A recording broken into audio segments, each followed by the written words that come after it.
Everybody's recording. Watch this.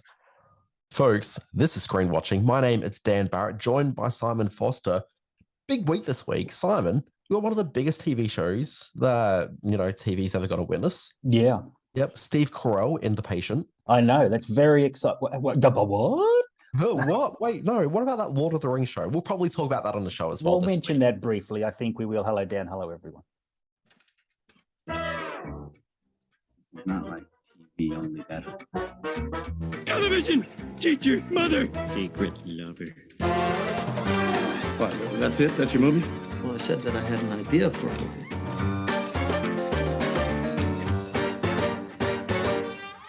Folks, this is Screen Watching. My name, Dan Barrett, joined by Simon Foster. Simon, how are you? Don't answer that. I don't really care. I can tell. I've got a head cold. Yes, I know you've been very sniffly. We even for a moment there considered doing best sneezes in film and television for our middle bit, but we thought again, because you are quite sniffly. Who gets a cold in Brisbane? I thought you were all healthy sun lovers up there. No, the problem is I've got this baby in the household now, and so she goes to daycare and gets every sickness possible and then brings it home and then shoves her fingers in my nostrils and eye sockets, and then here we are. So I've been consistently sick every week for, I don't know, about 9 months now. New parenthood. I love it. Germs, Yeah. Germs you thought you'd left behind years ago and now right up your hooter. So yeah, this week, if you hear me just drifting off and, maybe I'm halfway through a sentence and I just start looking off into the distance, just ignore me, just, keep drooling on uncontrollably. Yes, we get that from you quite a bit, Dan. Yeah. So, boy, it is a big week for television. Let's face it. We're in the middle. We're in week 2 of House of the Dragons, week 1 of Lord of the Rings. This could be the most exciting, couple of weeks of the television year. So I'm really curious to see the media releases that come out from Amazon over the next couple of days talking about their viewership. Yes. So they'll be talking more in terms of global viewership than Warner Brothers were. So, Warner Brothers, HBO Max, HBO. Yep. The difference there is that they on-sell a lot of their programming to other broadcasters. So in Australia, Binge and Foxtel, for example, have it. So they can't talk about a global number, whereas Amazon will be able to talk about a global number. But for HBO Max, they're talking about their Game of Thrones, House of the Dragon series being the biggest rating success they've ever had. It was the biggest debut on night 1. And so that was just under 10 million people, I think, were watching it from memory. Mm-hmm. But anyway, it's the biggest launch that they've ever had. Not quite Game of Thrones levels where they were getting to about 19 point something million.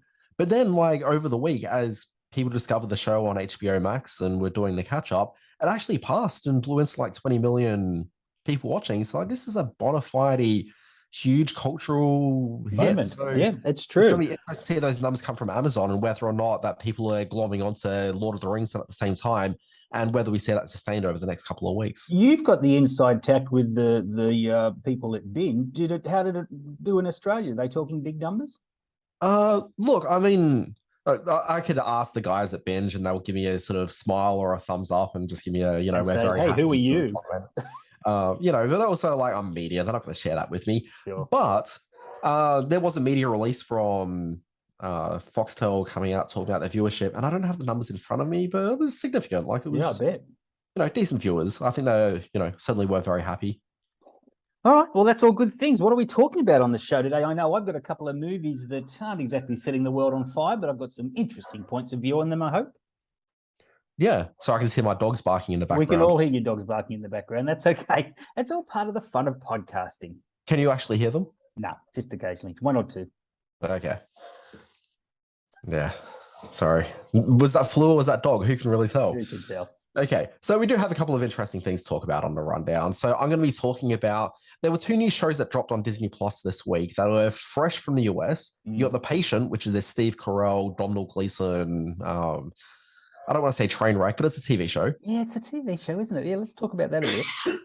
That's Dan with the cold, not the dog. Let's make more of that. Oh, my goodness. Have you got some water there, mate? You look like you're suffering. Get into it. You have a sip. I'll stretch for a bit. And also on Disney. What I need is the puppets to just keep on talking. Got a leg here, got a leg here. Sorry, and also Mike, which is a docudrama about Mike Tyson. And something else I'm going to talk about is something that dropped on Disney Plus this week, but actually debuted about a month and a bit ago in the US. It's a show called The Bear, which quietly might be my favorite TV show of 2022. Wow, that's not so quietly. You've been quite vocal about that on your socials. I'm keen to hear how you deep dive into that. And also, I think you were talking about this little show that no one's talking about called Lord of the Rings, The Power of the Apes. What's it called? The Power of the Rings. The Power of the Rings. Okay. How So much better would it be if it was not Lord of the Rings, but it was a remake of the Japanese horror film Ringu, and it was Lord of the Ringu, The Power of the Ringus? I'd watch that. See, now that's Yeah, something I'd cool. be excited for. That terrified me, that film. All right, let's get on with it. Okay.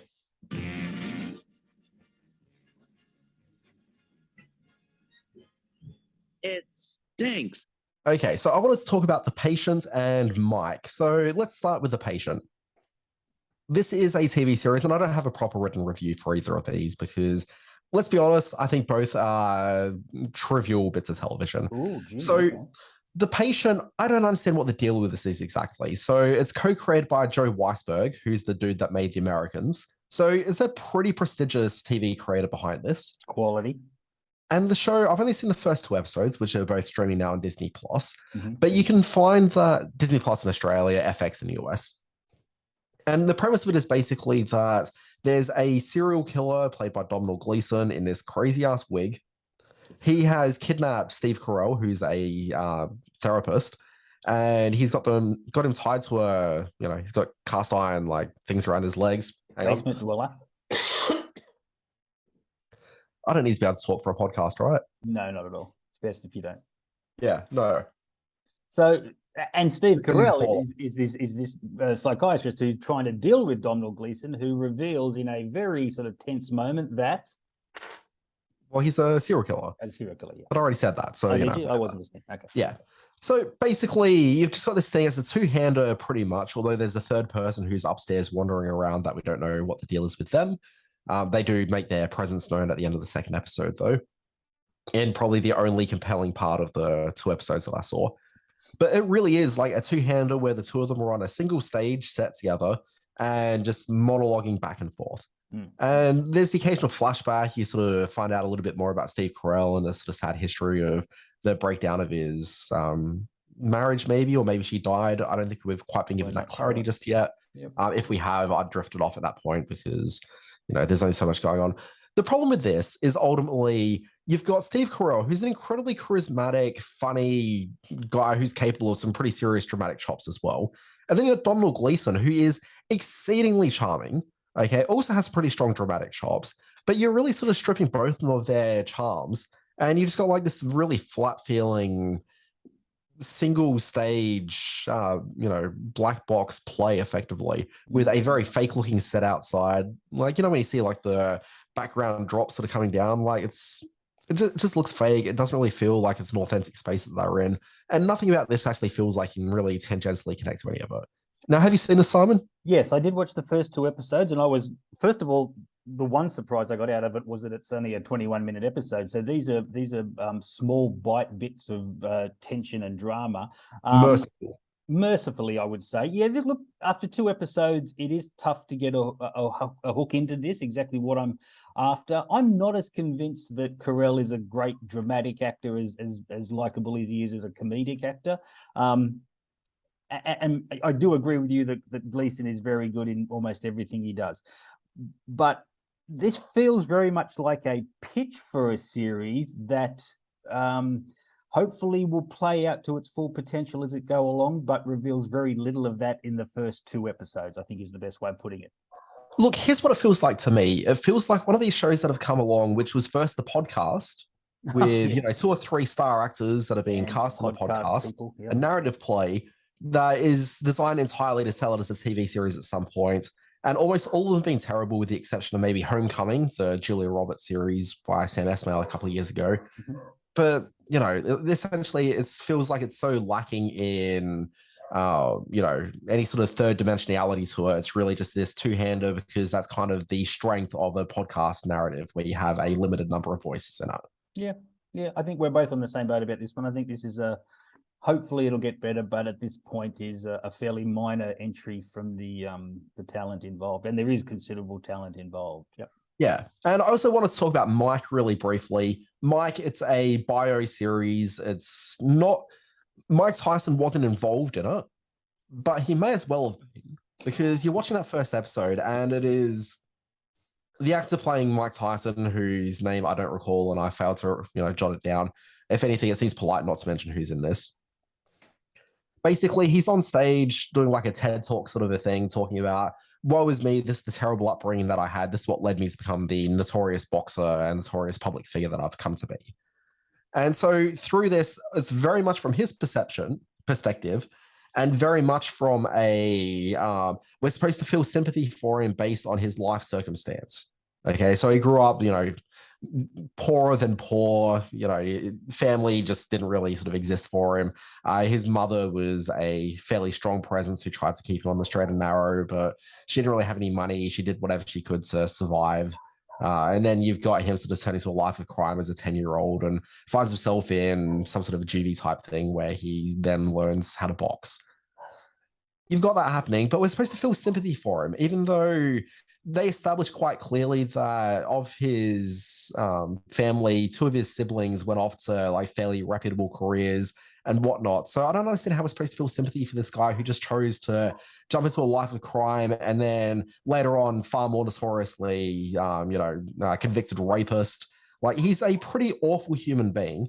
And the idea of watching a multi-part TV series celebrating his life while also being asked to feel incredible sympathy for him and his life experience, I'm just not there for it.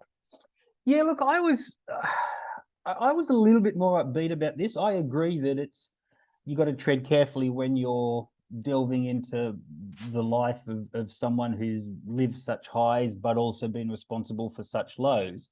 I am going to say that the big plus is that it's a Craig Gillespie directed first couple of episodes, the man who did I, Tonya, who did Pam and Tommy, who has a way of finding some kind of fresh energy, some kind of newness about these pop culture figures. You have spoken at length in the past about these sort of TV movie modern history versions that seem to be flooding our streamers at the moment. I would certainly put this the Wikipedia adaptation. Yeah, exactly. But I think that the breaking down of the fourth wall in this, when he turns and talks to the camera, a terrific performance by Harvey Keitel as the boxing coach who drags him out of the gutter. There's cliches that abound in this, but I think with Gillespie's touch and a pretty compelling sort of forward momentum to Mike Tyson's story, I was actually kind of hooked on this. I watched all that was available. So I didn't know of it. It hasn't quite gotten the buzz, maybe because it is Mike Tyson that some of the other modern sort of takes on modern history have offered up. But I was pretty cool with this one. I didn't mind it. Yeah, no, I reckon fuck this TV show. Like, really, they've made a moral choice and it's just gross. But there's biopics that have been made of awful people that still have something. But are they celebrating the person? Because this show is definitely celebrating him. It's making excuses for all of his behavior. Not from the episodes we've seen so far. I don't think it is. I think it's putting a grounding in what it's placing a grounding in his social upbringing that explains maybe why he did what he did. I don't think it's making excuses for it though. Well, I think that's exactly what it's doing there. It's trying to show, this is where he came from, so this is why he made the decisions he did. But at the same time, he's got siblings who were able to not do the nasty, shitty things that he did through his life. Well, there's got to be some point where, from what I've seen, where it goes from the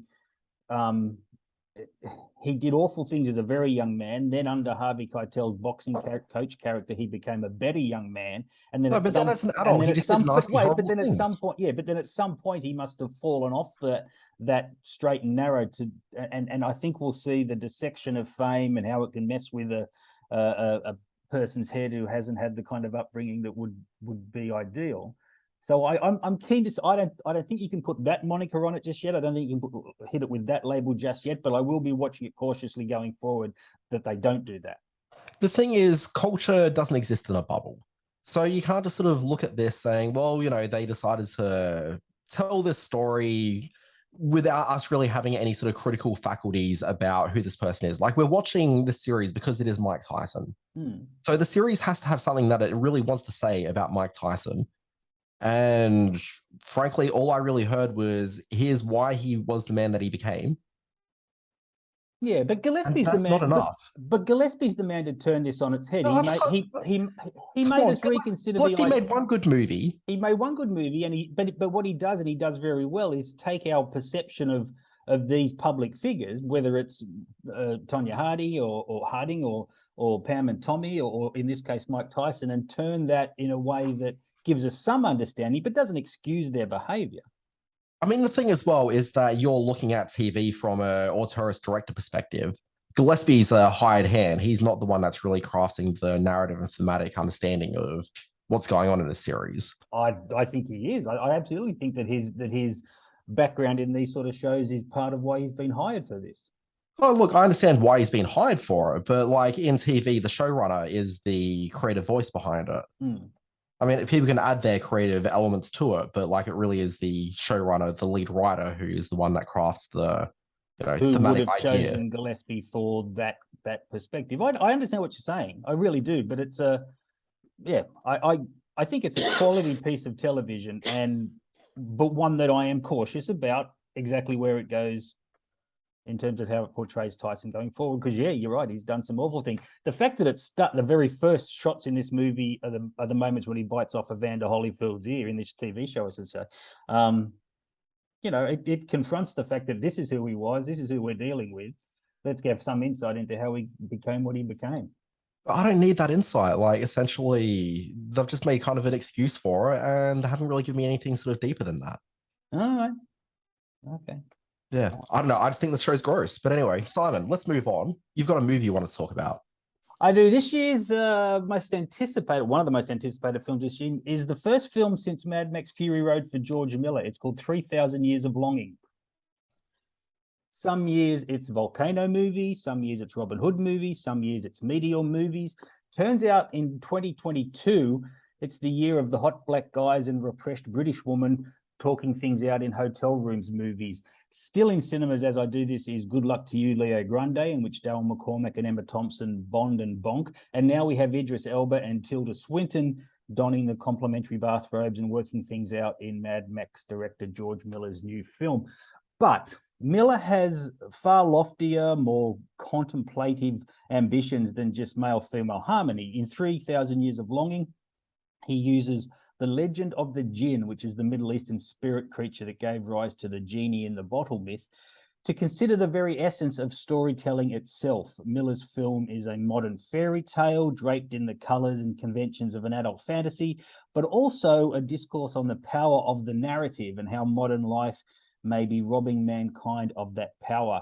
We know all of this because Tilda Swinton plays a narratologist, which I didn't know was a thing. That's an academic working in the structure of narrative, its history, its relevance to our beliefs. She's in Istanbul on a conference when she stumbles across a small glass canister, which, when polished with her electric toothbrush, that's so gross, unleashes Elba's initially enormous Homeric Greek spouting genie. To help her understand how the whole three wishes thing works, he begins telling her a series of tales that lets Miller create fantasy worlds of bygone eras. There's some stuff in here that's really cool to look at, and some flashes of inspired magic realism that hints at what this might have been in the hands of a Guillermo del Toro or Terry Gilliam.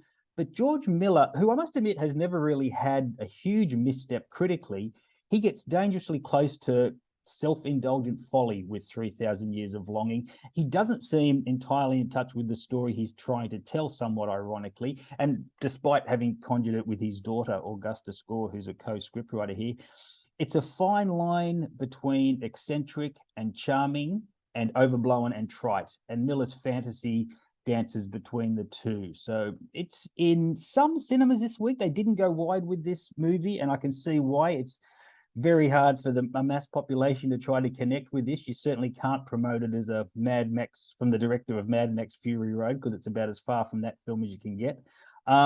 It will divide opinion, I think it's fair to say.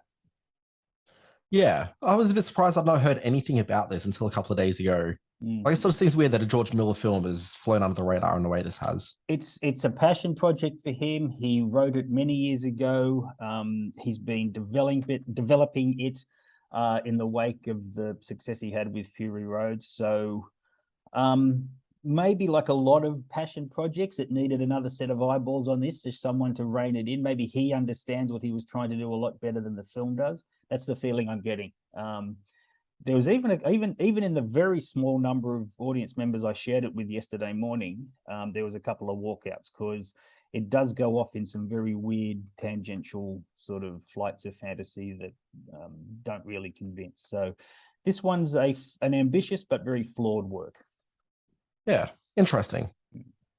Now, Simon, this week's podcast is brought to you by things I've watched on Disney Plus, because I want to talk to you about a brand new series called The Bear. Look, I'll hear no argument against my strongly held belief that the quality of any TV show set in a restaurant or kitchen has a direct correlation with how hungry you are for the food on the show. And so using that metric and how hungry I've been for a few weeks now for a delicious Chicago-style Italian beef sandwich, The Bear is a 10 out of 10 show. You'll see no better series this year. Now hand me my sandwich and leave me alone. Sandwiches. Look, if you've ever thought to yourself that you want to see a half-hour comedy drama that combines the stress-inducing anxiety of the Safdie brothers' uncut gems with any random episode of Bar Rescue, boy, do I have the show for you. It is called The Bear. It's an 8-part TV series. In it, we meet Carmi Bizzardo. We'll say Bizzardo. Sure. He's left his family as a young man to become a chef. After spending a decade or so away, working in some of the world's best kitchens, he's now running the family Italian beef sandwich restaurant following the recent suicide death of his brother. Here he must contend with the never-ending problem of bills to pay, family interference in the business, especially from his kind of a brother but not really a brother Richie, who's played by the always exceptionally watchable Ebon Moss-Bachrach. And then he's also dealing with mobsters and customers. And customers, obviously, the worst of the bunch of them. Now, there's very little reinventing the wheel with the show, but it all bubbles away magnificently thanks to the execution of it. Under the control of showrunner Christopher Storer, you've got the writing, which is in no way showy. It puts everything on the table and makes it very easy for any viewer to follow it. But enough character work is obscured throughout the series from view, which makes the journey that we go on with these characters feel even more rewarding for viewers who are paying attention.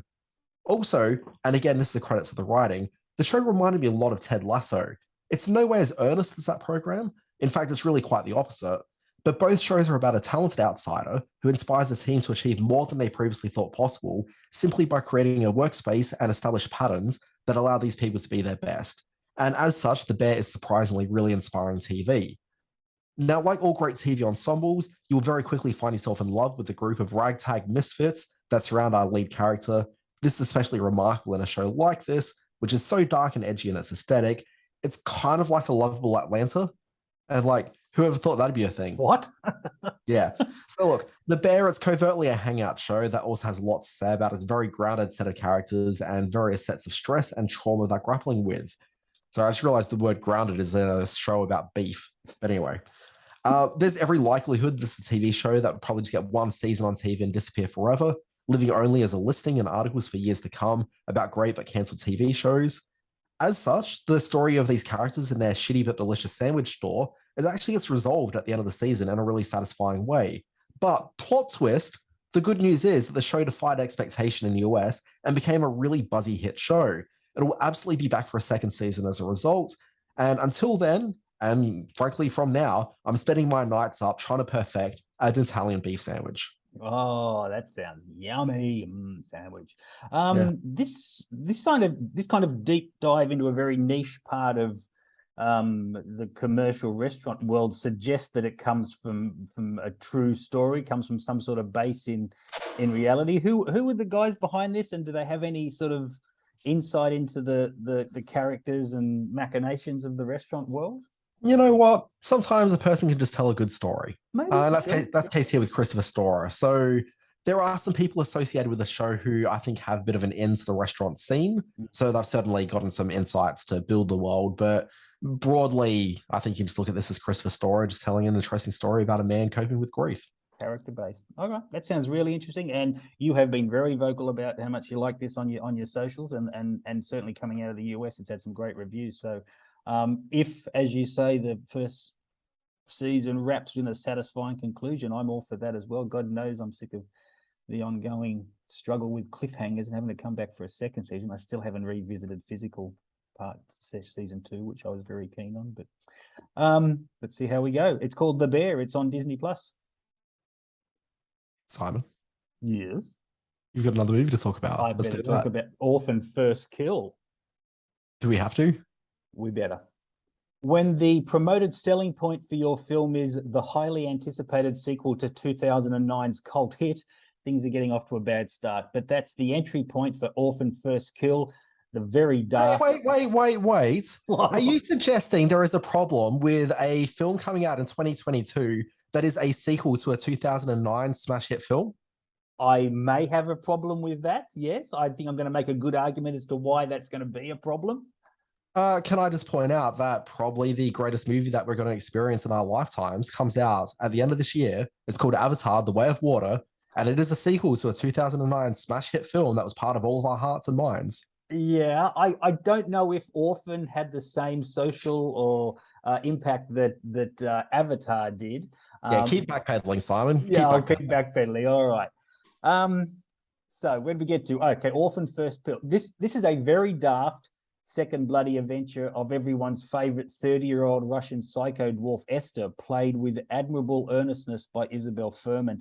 In the first film, we learnt that the bratty, knife-wielding 11-year-old Esther was in fact a 33-year-old Russian woman with hypopituitarism, a rare hormonal disorder that stunted her physical growth and caused proportional dwarfism. I recall vividly the reveal of that stunning twist, and if you're cranky, that's a spoiler, then just grow up, and how hard I laughed at how wondrously preposterous it was. The filmmakers double down on the ridiculous in Orphan First Kill by spinning an origin story that recast Fuhrman in the role 13 years after the first film, but asking the now 25-year-old adult frame to play 10. Wow. Which means lots of forced perspective camera angles, sets built bigger to make her look small, co-stars on boxes, stuff like that. Most giggle-inducing are the quick cuts between Fuhrman's unmistakably older frame and the little girl they use as her stand-in. Jeez. Esther has escaped her Russian mental health facility only after Dr. Exposition has filled us all in on her twitchy state of mind. She heads for the US, where she connects with a family who thought they had lost their daughter several years ago. Now, I'm not going to spoil the one legitimate surprise in the plotting. Suffice to say that Julia Stiles gets to flex those B-movie acting muscles as the family matriarch, as Esther finds the crazy tables flipped on her. There are so many gaping plot holes to giggle over, which is why I'm not as down on the film as I probably should be. I actually had a good time, not because it's a satisfying slasher pick, it's not scary at all, but because these kinds of dopey sequels used to be standard in cinemas before the streamers hijacked this kind of IP potential. I was glad to just sit in on a big, dumb Hollywood sequel for the first time in a long time. It's called Orphan First Kill. It's in surprisingly wide release.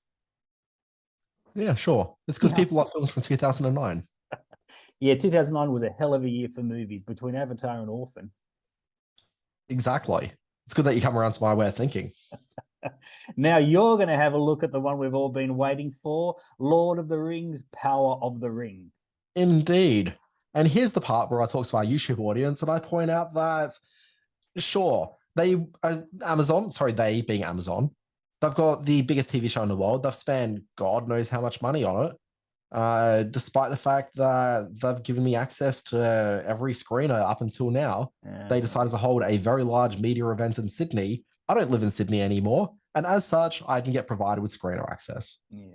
So we're going to do that podcast magic where we drop all this in, take all of this out.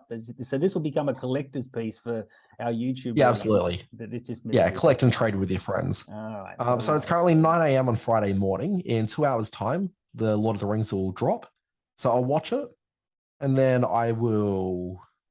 I'm off sick today. I'm thinking I might sort of go and see a movie, and then I'll come back and I'll record a review and send out the podcast. I thought you said you're off sick today. You can't go and see a movie if you're off sick. You can. It's like just down the road. All right. And then here's a question. Sorry, this is legitimately a question, and this is happening in real time. I just got an email about this a second ago. So here's my day, Simon. Because the thing about seeing a movie is I'm just sitting in the cinema and just, there's going to be no one else there. Spreading your diseases. Well, I'm not spreading my diseases because there's no one else there. Look at the candy bar kids and what they have to go through. You're the baby from the daycare center to the candy bar Sorry. kid. I'm not going through a candy bar. Oh, you're Like, not I don't going have to the that sort of candy money in bar. my life. You're not going to the candy bar, right? No, I'm not. I mean, I might go to the supermarket and get some candy and put it in my bag on the way in, but I'm not going to spend $35 on a bag of M&Ms and a popcorn. It's not going to happen, Simon. Did this segment have a point? Were you going somewhere with this? It does. So here's the dilemma I have. Do I take the opportunity that I've got a day where I could go and see Bullet Train? Bullet Train. Oh, what, really? Simon, you know there's like no movies out anymore, right? I know, we're in a bit of a dull patch. So stay Yeah. at home, watch all the Lord of the Rings. Well, this is my pump out question. the podcast. Do I do that? Or do I watch the first Lord of the Rings at 11 o'clock? Or watch the Good Fight screeners that have just been allocated a minute ago? I knew it. I knew it. Thanks a lot, Good Fight people. That's just blowing our podcast out till about Wednesday next week. Thanks very much. Pretty much. I mean, I'm going to guess that they've only got 2 episodes for me. So it's probably got to blow it out till like further than Monday. Stay at home, put your favorite jammy pants on, watch Lord of the Rings, record your segment, put it in the podcast, get the podcast out. Look, we'll see. We'll see. You Yeah. will. Although if I do go and see Bullet Train, it's going to cost me $25 to see it. Why would you go and see Bullet Train? It'll be on Foxtel Rentals sometimes. It's not a very good movie. I made that point in my You're review. the one that keeps on telling me that I should go to the cinema to see movies. Not to see Bullet Train. Not if you're unwell and not if you can get a podcast out in time. Okay, well, I'm suddenly hearing where the real priorities are for Simon Foster. All right, and I dropped this in and go. Also in cinemas this week is a film called Both Sides of the Blade. This stars 2 great actors, Juliette Binoche and Vincent LeDon, and one great director, Claire Denis. It's the story of a woman who suddenly finds these 2 very volatile men back in her life. Reports are very good on this film, and it's the big art house release of the week. It's called Both Sides of the Blade. Can I ask a question? If reviews are so good on this one, why haven't you seen this one and instead you're telling us to go and see Orphan First Kill? Because I was able to stumble into a screening of Orphan First Kill and I had nothing else on, but Both Sides of the Blade, just a little bit harder to screen. It is available on some of the US platforms and I was going to have a look at Both Sides of the Blade, but in a week when there's Lord of the Rings and the new George Miller film and Orphan First Kill, you got to make cuts where you can. Love Juliette Binoche though. You got to make cuts where you can for both sides of the blade. Yeah, good work.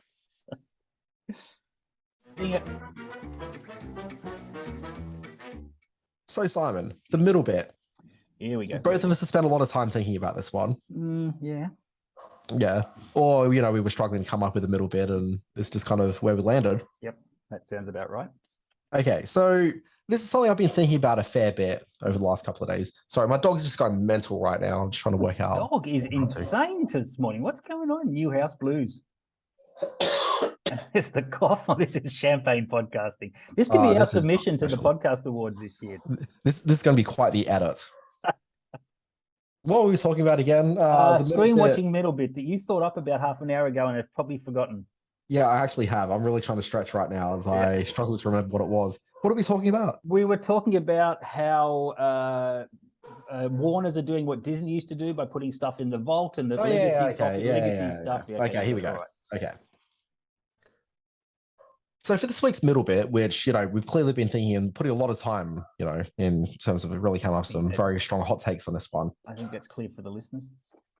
Something I've been thinking about a lot in the last couple of weeks is we've heard a lot of stories coming from Warner Brothers Discovery with their takeover of HBO Max, and they have been essentially vaulting some of their movies and TV shows. So, for example, there's the Batgirl movie, okay, but that's a film that'll never see release. But then there's a whole bunch of shows and movies which saw release, and they're just taking it away from the service. Killing them. So what it's done is suddenly you got a lot of people with their backs against the wall who are upset about the fact that they won't have constant access to the TV shows and movies that they thought they'd have access to from the service. Mm-hmm. And so they are pissed.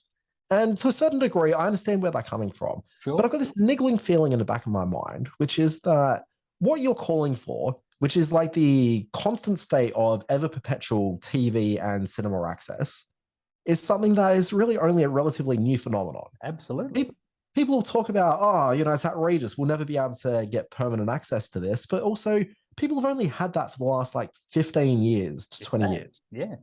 Yeah. And it's really like the advent of DVD. I mean, VHS to a certain degree, but you know, in terms of like VHS as a retail market, it was never particularly like massive. Mm.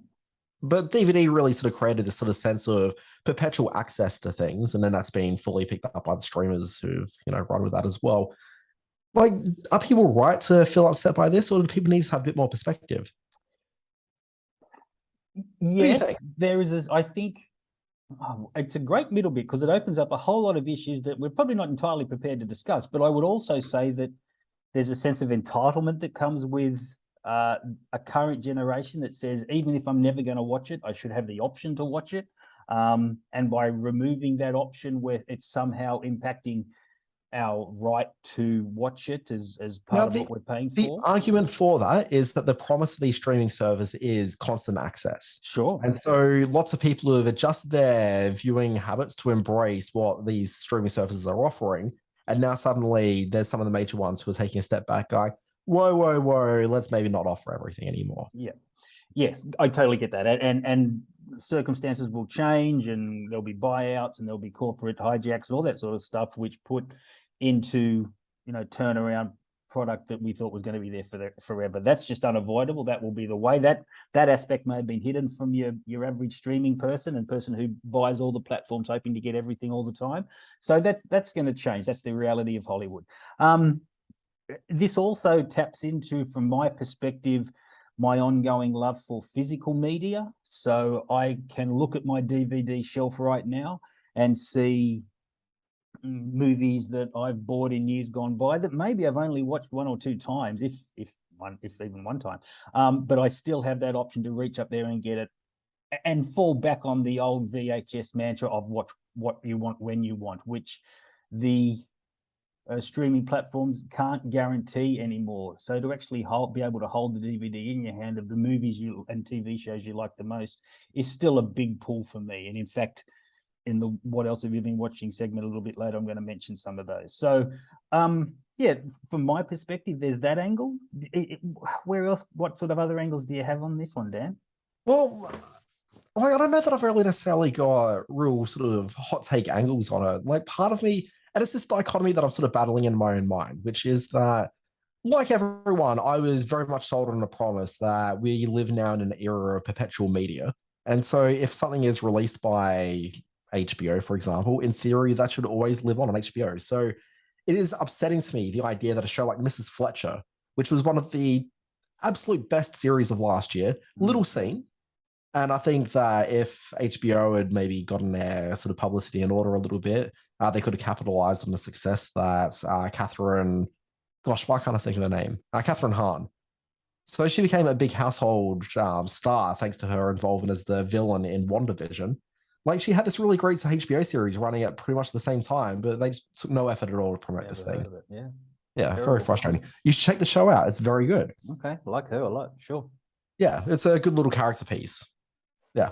But yeah, so like, that show's not going to be available on HBO Max anymore. And to me, that's a real shame because it's really one of those great TV series that all it really needs is a bit of promotion. And suddenly I think it becomes a very viable bit of content. I'm thinking about like my own like past week where, yes, you got these big sort of Lord of the Rings and Game of Thrones shows out, but the thing that's been giving me joy is going back and considering my Mad Men rewatch. Last night, I watched Guy Walks Into an Advertising Agency. If you know Mad Men, like, you know, that is the absolute sort of standout episode. Oh boy, I had so much joy last night watching it. It was just incredible. But I watched that, and like, I've been watching episodes of Picket Fences, which has cropped up on Disney Plus. So, you know, very much a library title from the very early 90s. Sure. But I've been having a great time watching it. And so that's these streaming services living up to the promise of what they have to offer, where an old show is just as viable a viewing option as a brand new program. And so I really like the idea of that. But at the same time, I think I just get annoyed by the entitlement that people feel, saying, how dare you? This is absolutely like, you're spitting in the face of us. We've always had access to this, and now you're taking it away. And it seems to be lacking just that sort of, you know, real proper understanding that this is a relatively new phenomenon.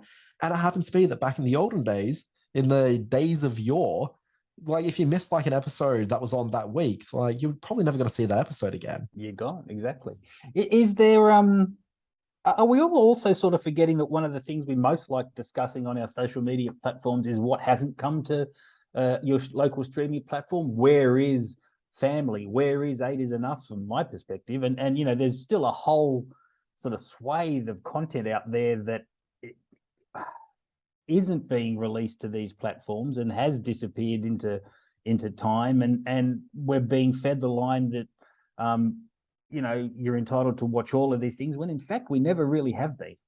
Yeah, I mean, there's certainly an element of fairness to that. So something I bang on about a lot is the lack of access to Homicide: Life on the Street, which was easily one of the greatest shows of the 90s, hugely influential. Pretty much every show we've been talking about as being, you know, one of the all-time greats. Sure. Like all of it just owes this massive debt to this show from the 90s, and it should be more available. It was underseen then, and I think has the potential to actually be watched by people now. But, you know, good luck being able to do that because it's just nowhere. And again, we come back to the question of will this turn Batgirl into the holy grail of content that will eventually leak onto YouTube and start doing the old underground screening rooms and stuff like that? Because they did have a whole lot of screenings for cast and crew on the Warner Brothers. That'll never make its way out. You really don't think so? I think it's going to be. Okay, let's talk about that for a second. All right. So I know it's not meant to. I know under federal law. Yeah, no, I know what you're saying. So there was a story the other day which was about how the directors of Batgirl, they put a request in to be able to get just like a copy of the film. Okay, and then they were that was rejected. Yeah. The reason that was rejected is because, do you remember there was a film called Zack Snyder's Justice League? I know of it. Yeah. You remember this? The reason that actually managed to, you know, be bullied into existence was because he had stolen the footage of Justice League. There was a lot of negotiation going backwards and forwards between Warner Brothers, who owned that footage, and Zack Snyder, who blatantly stole it from Warner Brothers. Wow. And so these are adults. These are adult people. These are adult people. I didn't know that there was a theft involved. That's an extraordinary Hollywood story. Yeah, like it took some considerable time and I think a bit of money for Warner Brothers to get their hands back on it. Jeez. Okay, and it's because of that you're going to find that Warner Brothers will be particularly protective over making sure that their footage isn't leaked out. Because the last thing they want is for the filmmakers who made Batgirl. The last thing they want is for the filmmakers who made Batgirl to suddenly be releasing clips of the film out and getting people to demand the Batgirl release. Like, they don't want that. Oh no, I bet they don't. Certainly from from nothing else other than a financial point of view. It's so yeah, all efforts will be made to keep that down, like under lock and key. Like that is not going to get released. You know what this needs to be? This needs to be the next Ocean's 11 film where they all break into the Warner's vault and get out the negative for Batgirl. I love it. Instead of like 11 known criminals who've each got their own skills, it's like 11 known filmmakers who, you know, it's like Coppola, Scorsese, Quentin Tarantino. I'd love to see Coppola hanging from a cable over a electronic alarm system. That'd be cool. So basically the scene is like Coppola comes into a dark room and you see like all the red beams going across the room. And so Coppola, much like Catherine Zeta-Jones in Entrapment, is crawling his way through these red beams, makes it to the other side, gets his hands on the canister, and then looks directly down the barrel of the camera at the audience and says, "I'd like to see Daredevil be able to do that, Marvel people," and then winks at the camera and then starts backflipping his way out of the room again. I'd love to see that. As long as he wears the same leotard that Catherine Zeta-Jones wore, I'd watch that. That's quality movie making. We're in the wrong business. All right, have we done with this middle bit? Because it's getting silly. I think it's just gotten into the right place. Okay, Simon, I've lost thread of where we're at. What happens at this part of the show? What else have you been watching, Dan? You've already mentioned a couple of them. Do you want to rack it on about them again? Picket Fences, Mad Men, done. No, okay, so if you've never seen Picket Fences is, have you ever seen it? Yeah, I was a fan. Yeah. Not must-watch TV, but I watched more than I didn't watch. Yeah, it was a really interesting beast of a show. So I want to say that the show launched in 1991. It came off the back of Twin Peaks, and like the sort of Twin Peaks brought weirdness to television. Picket Fences was a lot more accessible than Twin Peaks. And it was essentially Wasn't like Picket Fences more sort of a Northern Exposure rip? I always thought they were cut from the same cloth. you know what? You're right. Sorry, this is my head cold that's playing tricks here. No, sorry, Right. Northern Exposure came off the back of Twin Peaks. And then Picket Fences came off the back of Northern Exposure. Right. Okay. Yeah. So this is placing it more like about, say, 92, 93. Yeah, sorry, spot on. Good pick. Good call. This is what I do. I Yeah. make up for your mistakes. That's okay. Let's move. Yeah, very much so. But yeah, like essentially it's like carrying on that sort of torch of being just a little bit weird. And so this is a series which a number of mayors sort of went through a number of serious like gory deaths. One of them spontaneously combusted. Another Nothing one funnier than that. Wow. Yeah, I'm trying to remember what happened. One of them fell into a freezer.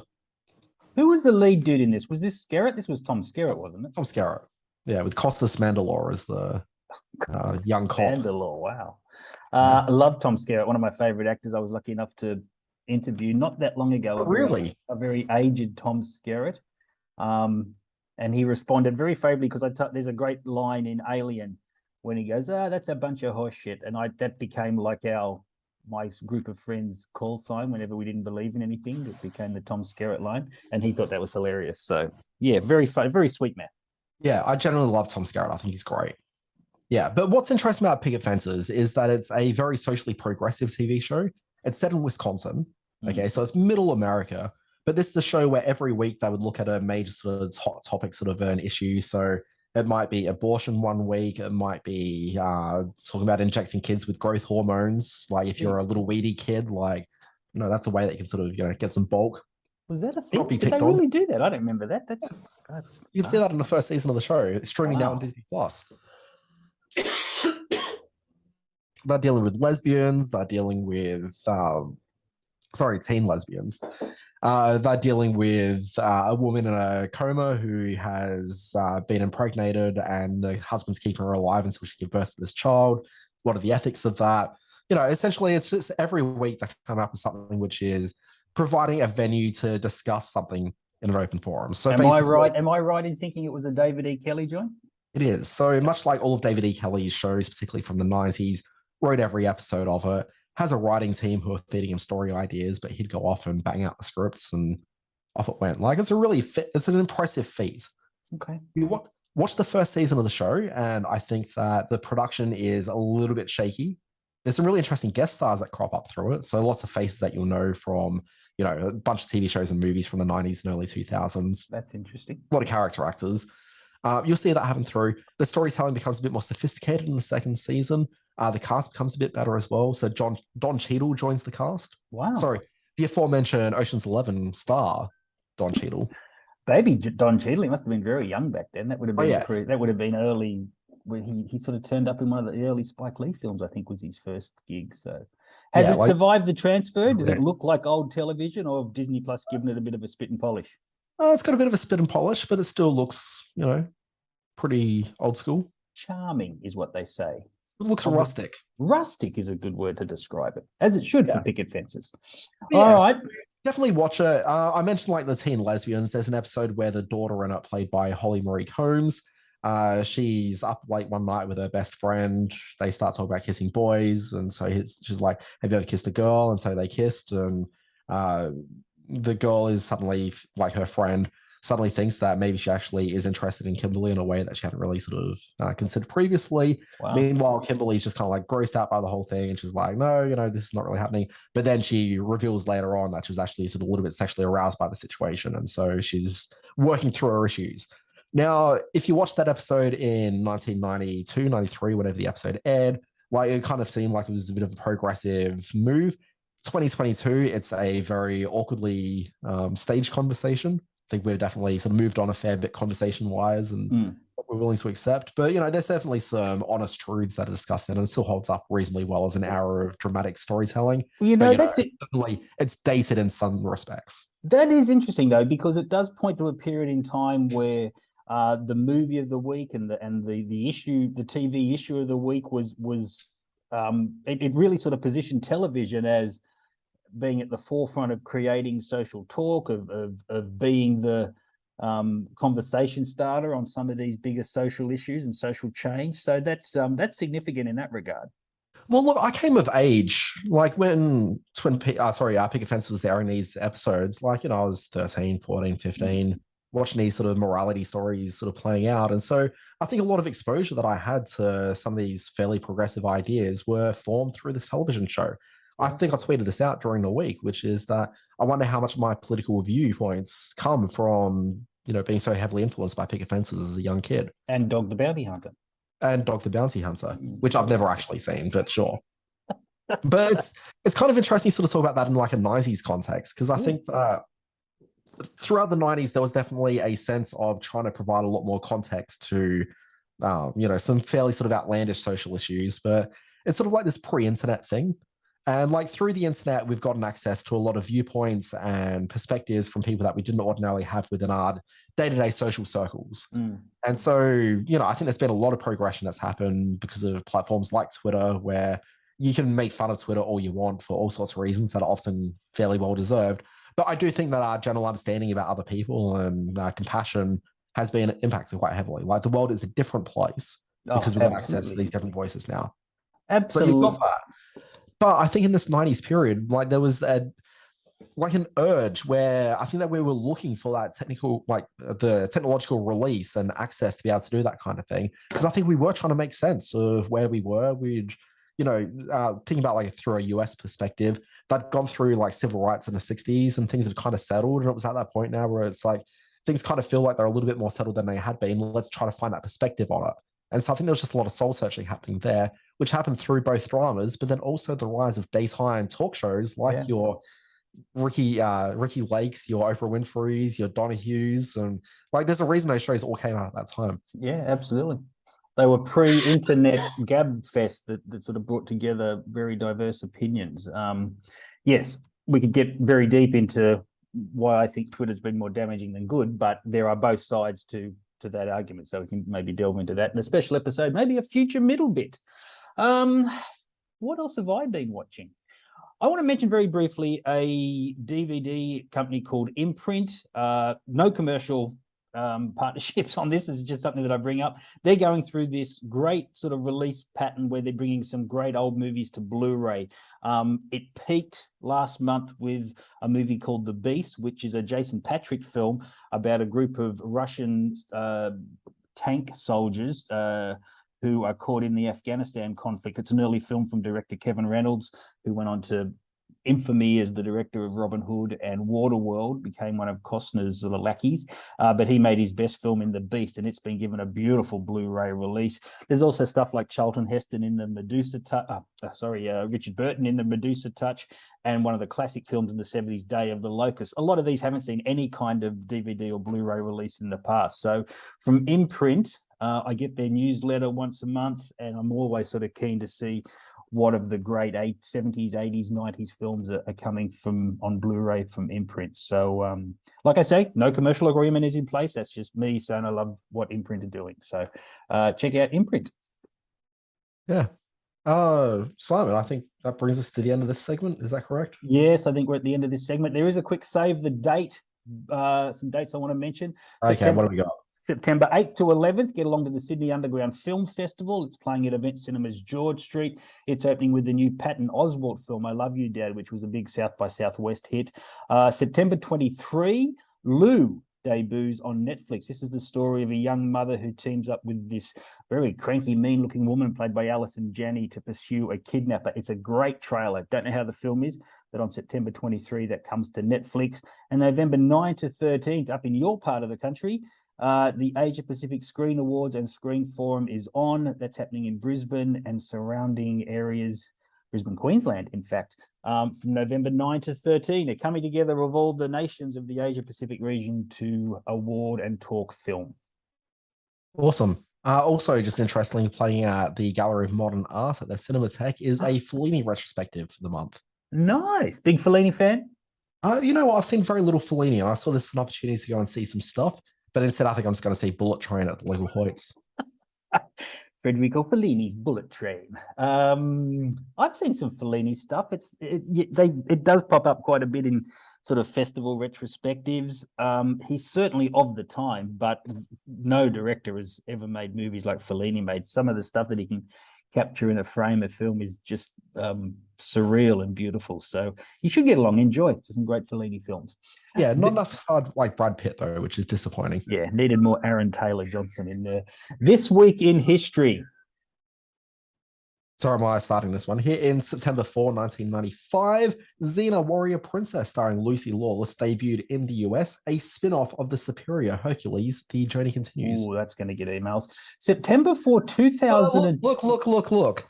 That show is just better, quite frankly, but I don't necessarily subscribe to the political views of series star Kevin Sorbo. Yeah, he's going right off the deep end. September 4, 2002, the first winner of American Idol was named. Dan Barrett, putting you on the spot. Who was crowned winner of the first series of American Idol? Oh, look, I mean, it's probably like a Kelly Clarkson or something, but I just want to Ding, say that ding, it's ding, William ding, Hung. ding. Well done. William Hung, there's a great name from the past. It was, in fact, Kelly Clarkson. Yeah. See, you didn't think I'd know that. No, I didn't know that. I thought I'd catch you. I didn't think I'd know that either. I'm going to get you with this one, though. September 5, 1976, The Muppet Show premieres on television with who as the first guest star? So I can't think of her name, but it was like that dancer. Is that right? Are you thinking of Juliet Prowse? Yes. It's not her. It's Mia Farrow, star of Rosemary's Baby. Really? For some reason, they thought the star of the most successful horror film of all time was a good first guest for The Muppet Show. But she's very funny. Yes, it was Mia Farrow was the first guest star. Is that true? Absolutement.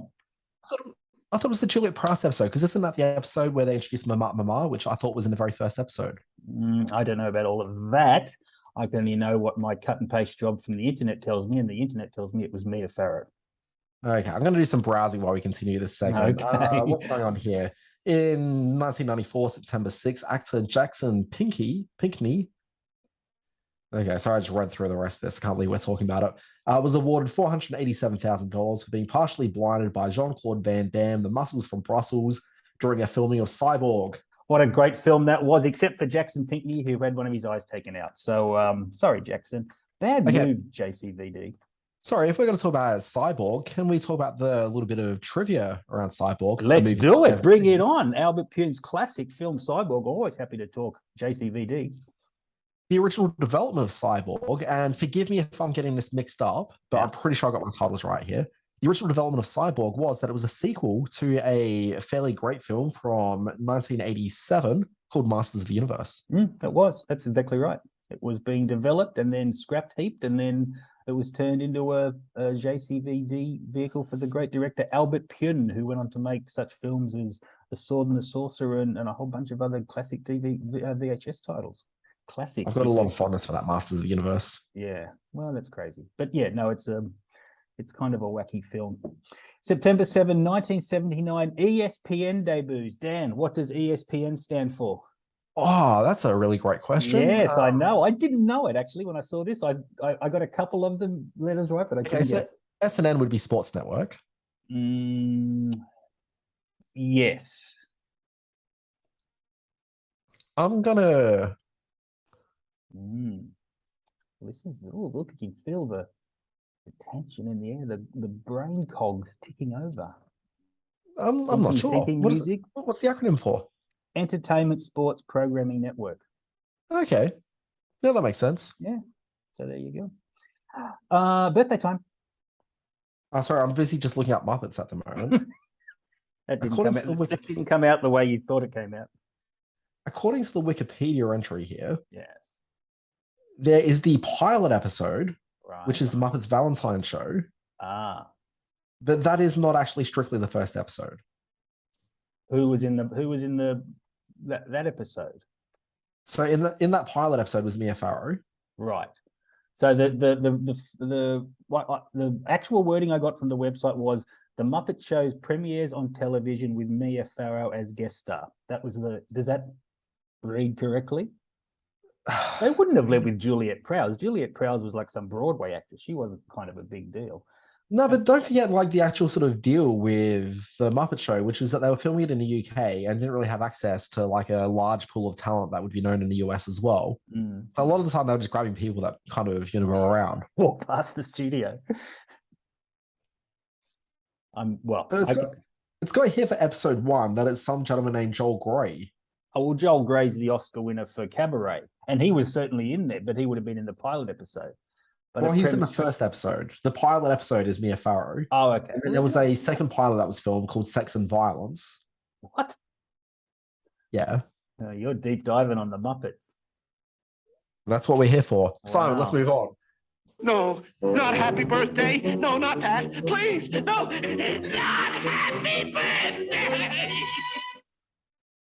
September 4, 1981, the beautiful Beyonce, star of Dreamgirls and many other fine films, well, maybe, was born. Happy birthday, Beyonce Knowles. September 5, 1973, Paddy Considine, who people would know from Hot D. He was born. Hot D. House of the I see, Dragon. House of the Dragon. Yes, I get Hot it. D. On September 6, look at this one, 1879, an actor named Max Schreck was born. You may not know who Max Schreck is, but you certainly know his visage. He is the famous Nosferatu in the film. He played Count Orlok Nosferatu in that classic German take on Dracula. Happy birthday, And Max of course, he also battled the Michael Keaton Batman in the second Tim Burton movie. Yes, the character Max Schreck, didn't he? That was Christopher Walken's character. Yeah. It's all coming together now. Boy, we're on fire today. September 7, 1987, Evan Rachel Wood, the star of 13 and Westworld, she got released from a birth canal. Jesus. September 8, 2002, one Gaten Matarazzo, that kooky-looking kid from Stranger Things, who I like a lot. I'm keen to see if he can make a career out of himself. He was born September 8, 2002. Well, did you see that movie that he was in that I talked about on this very podcast about 2 weeks ago?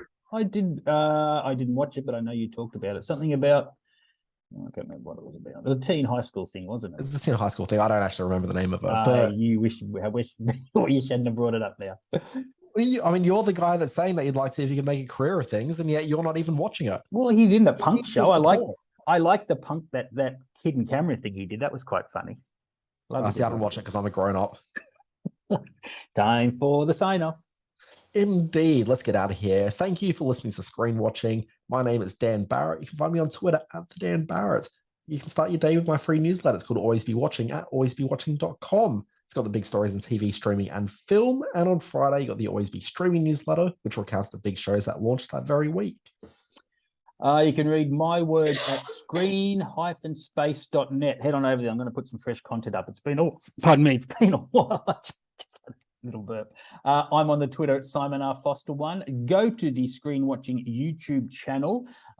We have an interview up on there with Craig Silverstein, who's the showrunner for Pantheon, the new AMC animated show, which is an interesting chat. He had some interesting things to say about the AI they use in that show, and the Screen Watching Facebook page at Screen Watching Podcast. Indeed. Anyway, folks, this has been Screen Watching. We'll be back next week.